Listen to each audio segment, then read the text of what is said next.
Mais tout d'abord, une réaction à la polémique autour de la mairie verte de Strasbourg, pointée du doigt par Gérald Darmanin, car elle finance une mosquée soutenue par une fédération qui n'a pas signé la charte des principes de l'islam.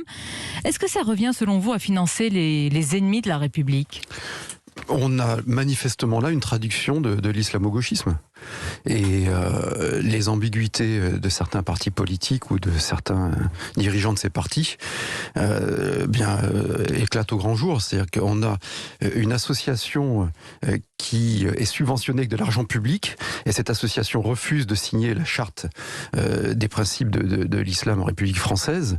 Et donc c'est une situation... Alors évidemment, on est en Alsace, donc il y a la possibilité de subventionner des lieux cultuels. Chacun doit pouvoir vivre dignement son culte, évidemment, quelle que soit sa religion, mais cette possibilité ne vaut pas obligation. Et en l'occurrence, soutenir une association qui est proche des fréristes, donc qui est proche de l'islamisme radical, dans le contexte actuel, c'est inadmissible.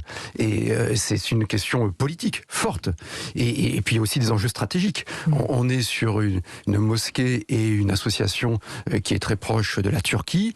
On connaît aujourd'hui la volonté géopolitique de domination de la Turquie. Et d'ingérence, comme l'a dénoncé le président de la République sur éventuellement l'élection présidentielle. C'est vrai dans le Levant, c'est vrai au Maghreb, c'est vrai en Asie mineure, c'est vrai en Europe. Donc il faut arrêter la naïveté. Et cet islamo-gauchisme dont certains nient la réalité, a une traduction très claire à Strasbourg aujourd'hui. Et il faut combattre cela.